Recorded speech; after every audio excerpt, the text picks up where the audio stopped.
여러분 안녕하십니까? NBS 뉴스 24입니다. 올해 벼농가들은 자연재해에 직격탄을 맞았습니다. 역대급 장마로 일조량이 줄어든 데 이어 연이은 태풍까지 한시도 숨 돌릴 틈 없는 한 해를 보냈습니다. 산지에선 유례 없는 흉작이 발생했다는 목소리도 나오고 있습니다.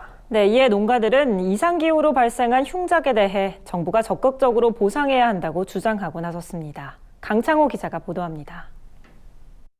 쌀 흉작이 점쳐지면서 농심이 들썩이고 있습니다. 9일 국회 앞에선 식량 주권 실현을 위한 농민대표자 기자회견이 열렸습니다. 5개 농민단체가 연합한 농민의 길을 비롯해 총 7개 농민단체는 정부의 쌀 재해지원금 지급, 정부 비축미 방출 저지 등을 촉구하고 나섰습니다. 농민단체들은 정부가 물가 안정이라는 이유로 비축미를 방출하려 한다며 강력하게 비판했습니다. 정부 비축미가 시장에 나올 경우 흉작에 이어 가격 불안까지 겹치며 농가들의 피해가 극심해질 것이라는 주장입니다. 그러며 농민단체들은 정부 농정 정책의 목표는 물가 안정이 아닌 농민 소득 유지가 우선시돼야 한다고 촉구했습니다.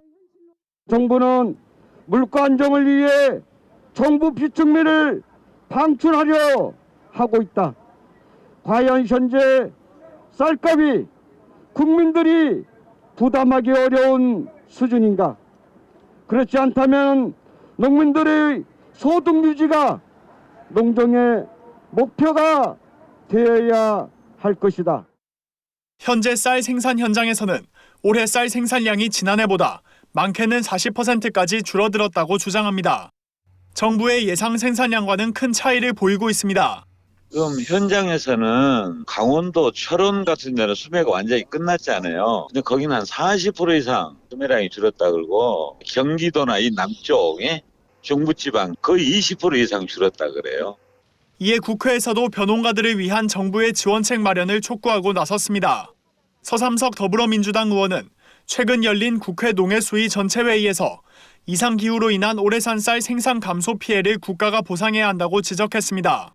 서삼석 의원은 올해산 쌀 생산 감소는 4차례 이상의 태풍과 장마로 인한 자연재난이기 때문에 자연재해에 준하여 국가가 보상해야 한다고 주장했습니다. 정부는 쌀 수확이 감소한 부분이 저는 자연재해에서 비롯됐기 때문에 정부가 이 부분은 좀 보상해 줘야 되지 않냐.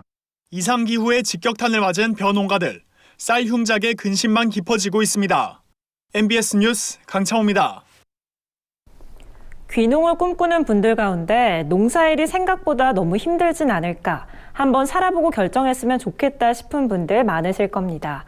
이런 도시민을 위해 농촌 지자체가 마련한 체류형 농업창업지원센터가 선풍적인 인기를 끌고 있습니다. 김인경 기자가 보도합니다. 귀농 후 생활을 한번 경험해본 다음 귀농을 결정할 수 있으면 얼마나 좋을까? 체류형 농업창업지원센터 사업은 예비 귀농인들의 이 같은 고민에서 시작했습니다. 한 해 동안 가족과 함께 또는 혼자 농촌에 내려와 지자체가 마련한 일종의 타운하우스 같은 곳에 입주해 살면서 각종 영농 기술을 배우고 귀농 후의 생활을 점쳐볼 수 있는 프로그램입니다.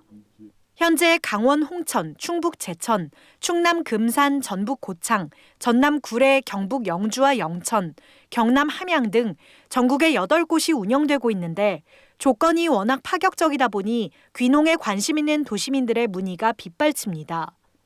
내년도 교육생을 모집 중인 전남 구례군의 경우 원룸형, 단독주택형 등 35세대를 모집하는데 원룸형에 들어올 경우 보증금 48만 원에 매달 교육비 16만 원만 내면 됩니다.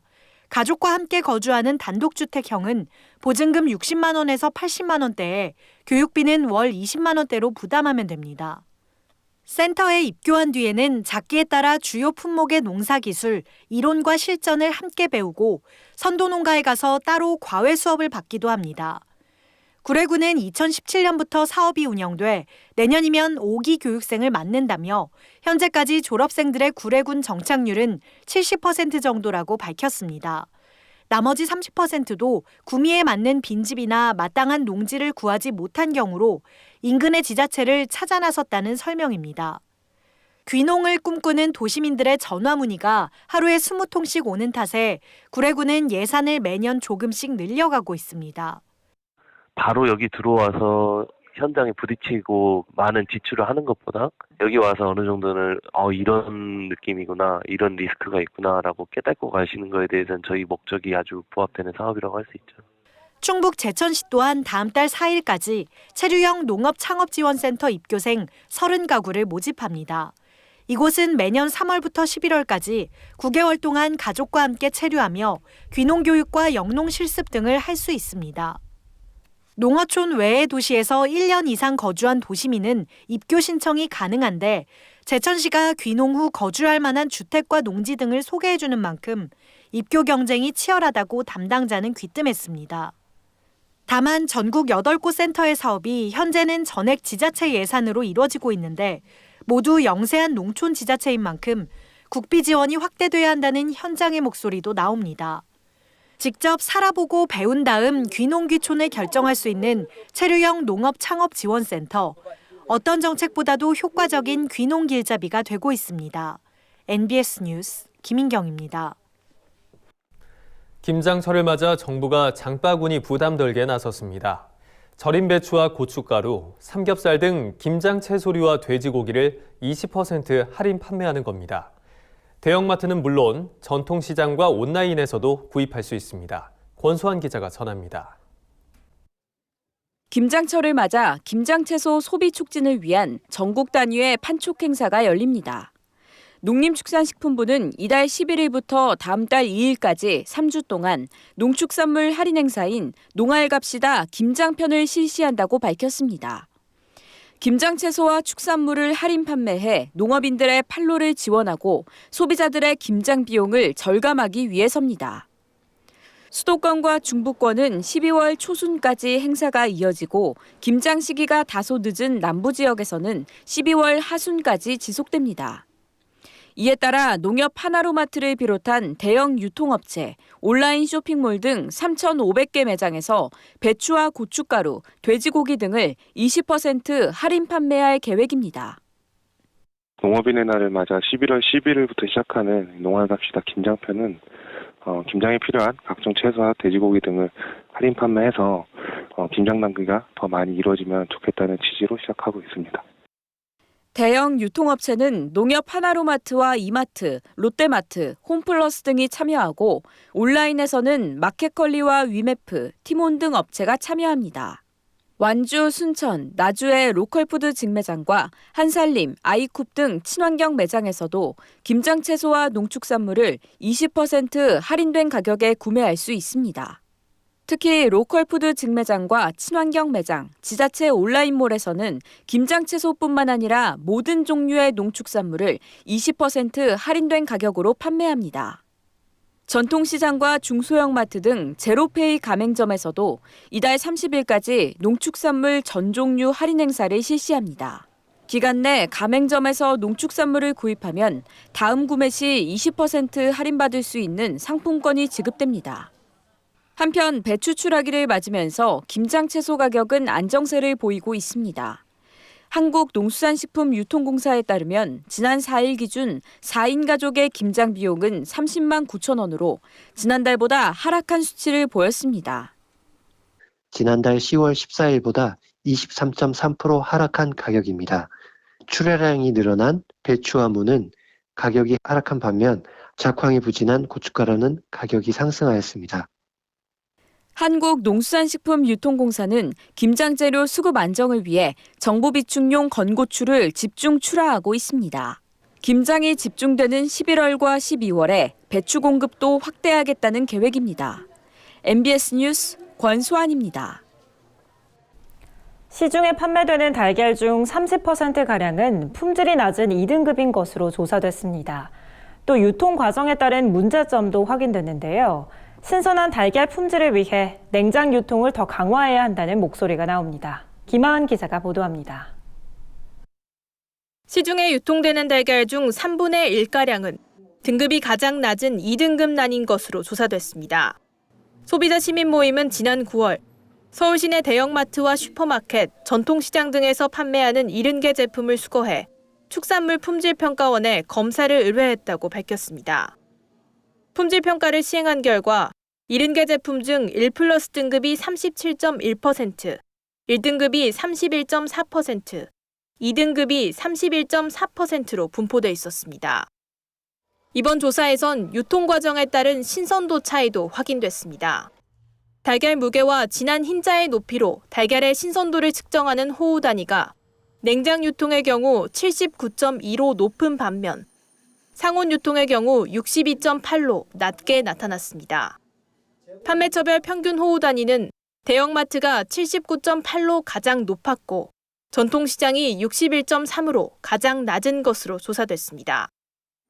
대형마트와 백화점 제품들은 모두 냉장 판매되고 있어 신선도가 유지됐지만 슈퍼마켓과 전통시장 제품들은 대부분 상온에서 판매되고 있어 신선도가 저하된 것으로 보인다고 소시모는 설명했습니다. 또 비세척 상태인 상온 판매 달걀은 세척 상태인 냉장 판매 달걀보다 껍데기에 오염물질이 남아있는 비율도 더 높았습니다. 이에 따라 소시모는 소비자들이 식재료를 구입할 때 냉장 상태의 달걀을 구입할 것을 권했습니다. 소비자들이 일반적으로 등급란이 아닌 일반란을 선택하는 경우 해당하는 계란이 어느 등급에 속하는지 확인하기 어려우므로 냉장된 계란과 산란일자 등을 확인해서 구입하는 것이. 한편 소비자 시민 모임은 현재 세척란만 냉장 유통을 의무화하고 있기 때문에 전반적인 시판 달걀에 대해 냉장 보존과 유통을 확대해야 한다고 강조했습니다. MBS 뉴스 김하은입니다.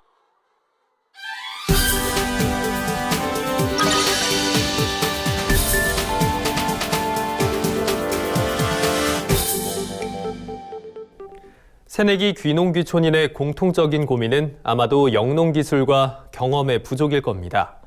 이로 인한 시행착오가 농촌 정착을 어렵게 만드는데요. 그런데 정보통신기술 기반의 스마트 농장으로 이런 고민을 해소한 청년농이 있어서 주목받고 있습니다. 기획보도 디지털 농업 4.0 시대를 연다 시간, 전북 김제시의 오이 스마트팜을 손현진 기자가 취재했습니다. 취청오이와 백다다기 오이, 미니오이 등을 재배하는 약 2만 제곱미터 규모 유리 온실입니다. 이곳은 서울에서 직장을 다니다 2018년 귀농한 김지아 대표의 농장으로 정보통신 기술을 활용해 재배 환경을 관리하고 있습니다. 오이 배지에 설치된 계측기 숫자가 시시각각 달라집니다. 이 기기는 양액 공급량과 배출량을 측정해 식물체가 흡수한 양을 계산해 줍니다. 또 배지의 온도와 습도, 전기 전도도와 산도까지 실시간으로 보여줍니다. 폐쇄회로 TV와 비슷하게 생긴 적외선 카메라로는 식물체의 온도와 습도, 광합성 정도를 측정할 수 있습니다. 이처럼 온실 이곳저곳에 있는 첨단 설비로 확보한 각종 생육 데이터와 환경 정보는 모두 컴퓨터로 전송됩니다. 일이 워낙 많다 보니까 일일이 작업자가 확인하지 못하는 못하는 부분을 이제 체킹하기 위해 보완하기 위해서 저희가 군권부의 온도와 습도 그리고 EC와 pH를 체킹할 수 있는 시스템을 가지고 있고요. 하고 작물이 호흡을 광합성을 하고 있는지 안 하는지 이제 판단할 수 있는 카메라도 가지고 있습니다. 컴퓨터에 쌓인 데이터들은 정밀한 농작물 생육 관리에 활용됩니다. 예를 들어 온실 내부에 들어오는 빛의 양과 양액 공급량을 연계해 영양분 공급이 항상 적정 수준으로 이뤄지도록 관리할 수 있습니다. 천창과 측창, 차광막은 농장 내부의 온도와 습도 변화에 맞춰 작동해 사람이 굳이 나설 필요가 없습니다. 환경 관리에 드는 일손을 절감한 덕분에 전문 재배사를 고용하는 등 재배 기술 확립에 더 투자할 수 있게 됐다는 설명입니다. 귀농을 하다 보니까 다른 농가에 비해서 기술적으로는 많이 떨어지죠. 그렇다 보니까 그거를 보완하기 위한 측정 장비가 더 필요했던 거죠. 계속 이제 면적은 확대해 나가면서 우리 좀 안정적이고 안전한 농산물을 공급하고자 하는 마음이 있죠. 이 농장은 오이 선별 방식도 특별합니다. 사람의 눈 대신 첨단 선별 센서가 오이의 길이와 두께, 휘어진 정도와 무게 등을 감지해 기준에 맞는 상품만 분류해 줍니다. 여기서 재배한 오이들은 대형마트를 중심으로 판매됩니다. 지난해 연매출 15억 원을 달성한 데 이어 올해는 20억 원 매출이 예상됩니다. 김 대표는 연 3기작 재배하고 있는 오이를 내년부터는 전략 품목인 미니오이 중심으로 연 4기작 재배해 수익을 늘려가겠다고 말했습니다. 정보통신기술과 빅데이터를 활용한 똑똑한 영농이 농산물 품질을 높이고 농가 소득을 올리는 지름길이 되고 있습니다. MBS 뉴스 손현진입니다.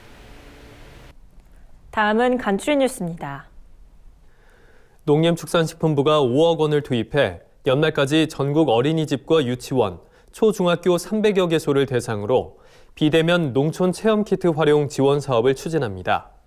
체험키트는 전통 고추장 만들기, 강정 만들기 등 지역 농특산물을 활용한 507개의 제품으로 구성되며 체험키트 구매 시 어린이집, 유치원은 최대 100만 원, 초중학교는 최대 300만 원까지 지원됩니다. 참여를 원하는 어린이집과 학교 등은 농촌여행 웰촌 홈페이지를 통해 신청하면 됩니다. 강원 춘천 남산농협이 올여름 집중호우로 농작물과 농업시설물 피해를 본 농가 77곳을 대상으로 비료 940포대를 무상 공급해 조합원들로부터 호평을 받고 있습니다. 비료는 농협중앙회 재해 예산과 남산농협의 교육지원 사업비로 마련됐으며 피해 면적에 비례해 차등 배분됐습니다. 한근수 남산농협 조합장은 이번 지원이 농가의 영농 의욕 제고에 조금이나마 도움이 되길 바란다며 앞으로도 농촌 발전과 조합원 실익 증대를 위해 최선을 다하겠다고 밝혔습니다.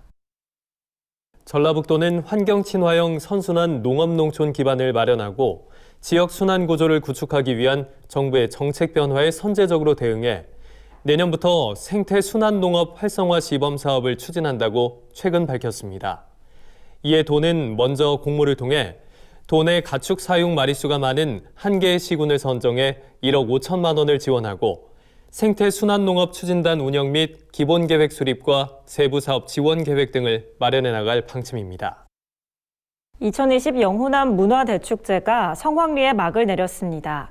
지난 6일부터 8일까지 사흘간 광주 상무공원 일원에서 열린 이번 축제에서는 영호남의 농산물과 가공식품 70여 품목을 축제 홈페이지를 통해 사전 예약 결제한 소비자에게 드라이브스루 방식으로 판매됐습니다.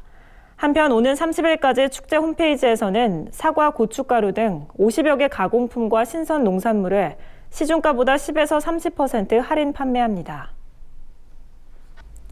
다음은 농민신문사에서 발행하는 4대 월간지를 소개하는 시간입니다. 2020년 11월 호에는 어떤 주요 기사들이 실렸는지 함께 살펴보겠습니다.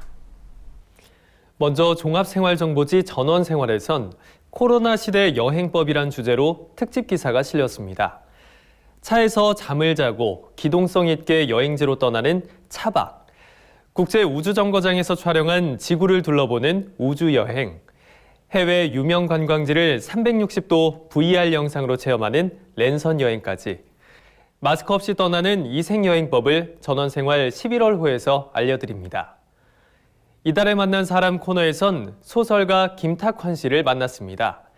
김탁환 작가는 불멸의 이순신, 나 황진이 등 굵직한 역사 소설과 사회상을 꼬집는 사회파 소설을 주로 써왔는데요. 최근 농촌과 농업의 소멸을 주제로 한 아름다움은 지키는 것이다란 새 책을 펴냈습니다. 그동안의 글쓰기를 멈추고 발견한 김탁환 소설가의 농촌 이야기 지면으로 함께 만나보시죠. 이번에는 어린이들의 꿈과 지혜를 키워주는 어린이 동산입니다. 강력한 전염성을 가진 코로나19로 인해 이제 재난이란 단어는 일상과 떼어놓을 수 없는 상황이 됐는데요. 재난의 종류엔 어떤 것들이 있고 대비는 어떻게 해야 할까요? 우리를 둘러싼 재난의 종류와 대비법까지 어린이 동산 11월 호에서 차근차근 배워봅니다. 가만가만 자연 속으로에선 단풍이 곱게 물든 설악산으로 떠납니다. 권금성에서 바라보는 설악산은 명장이 그려낸 한 폭의 그림 같은데요. 졸졸 흐르는 계곡 물소리를 따라 펼쳐지는 장엄한 설악산의 풍경과 곳곳에 숨겨진 볼거리, 즐길거리를 어린이들의 눈높이에 맞춰 소개합니다. 다음은 전문 농업인을 위한 디지털 농업입니다. 국내 친환경 농산물의 약 40%는 학교 급식을 통해 유통이 되고 있는데요. 하지만 올해는 코로나19로 인해 학교 급식 출하가 막히면서 이 중 상당수가 판로를 찾지 못한 상황입니다. 온라인 유통 서비스 등 새로운 판로를 개척한 친환경 농산물의 판매 전략을 면밀히 살펴봅니다. 가정에서 많이 사용하는 콩과 팥, 녹두 등은 안타깝게도 외국산이 점령하다시피 한 상태인데요.